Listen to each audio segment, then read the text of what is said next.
I was born in Trinidad and Tobago. And you're here now. Yes. How did that happen?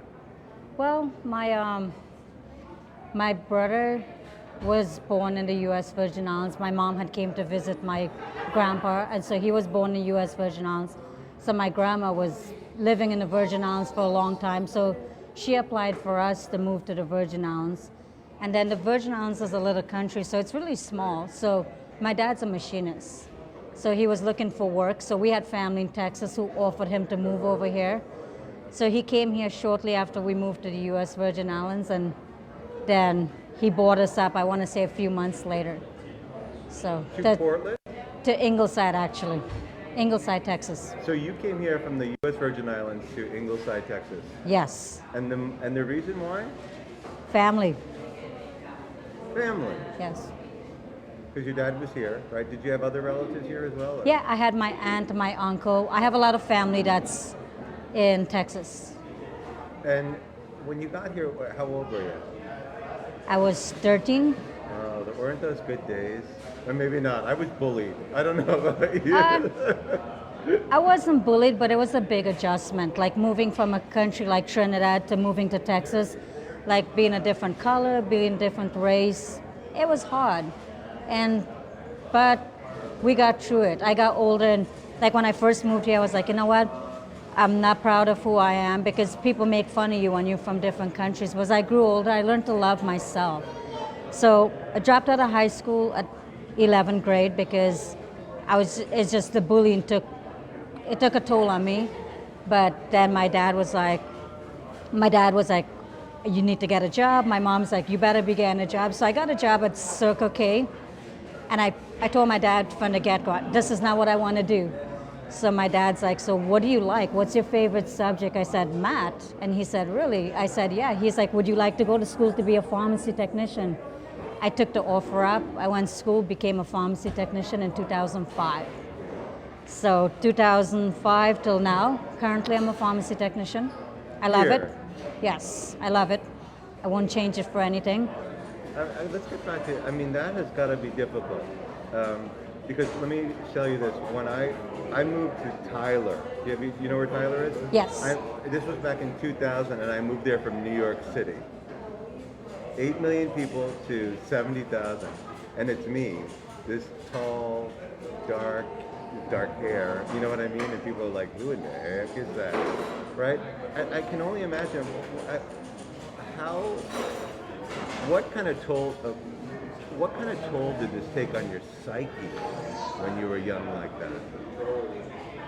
It took a big toll, but I had very loving parents. Like my mom and dad, they're the most supportive ever. Like, especially my mom, like she was a person that you can go to and talk about anything. So like I resorted to my family. And our family, even till this day after she's gone, our family play a big role in our mental well-being, and it should for everybody.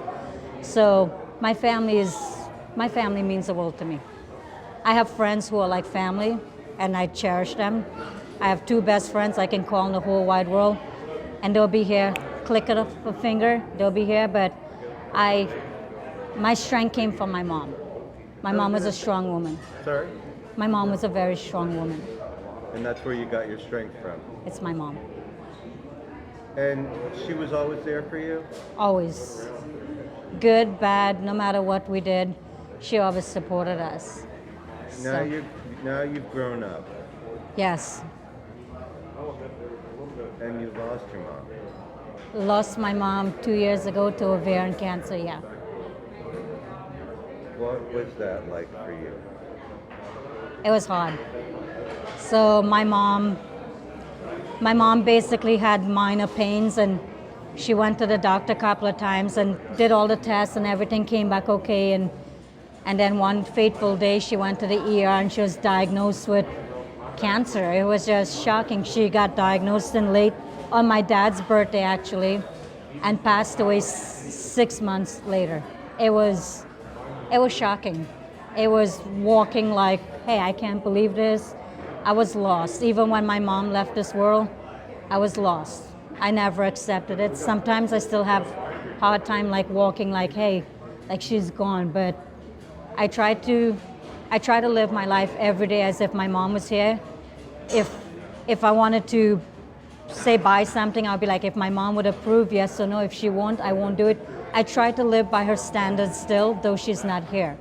Because what is it that makes you live as if your mother was still here? because I feel like my mom is the reason for my success. She is. When there's days like I became a pharmacy tech in 2005, and in 2014 I went to my mom and I said, Mom, I love accounting. So I went to Del Mar, I got my associates, then I went to A&M, and 2 months before my mom died, I graduated with my bachelor's degree from Texas A&M. And my mom was there for the whole process, for the days when I didn't feel like getting up and going to school, when the days when I felt like, hey, I didn't make a good enough grade, I would call her and she'd be like, it's okay, you will be okay. So I felt like she was part of my success, because even when I was falling, she was always there to pick me up. And my mom was my best friend. I don't think I left my house without my mom. Like, I would get off of work, she'd be the first person I call. I would leave my driveway, in fact, and she would be with her phone, and she's like, as soon as you turn that corner, I can expect that phone to ring. So she was my rock. She really held me true. Now, after she died... But do you realize the smile you have on your face when you talk to your mom? You're glowing. Because I love her still, and I miss her. But I know one day we'll see her again, and I live the best life I can, because I know when we leave here, we're gonna all reunite. And my mom has taught me her dying has made me weak but strong at the same time. I have more of a will to do the things that I've never done before.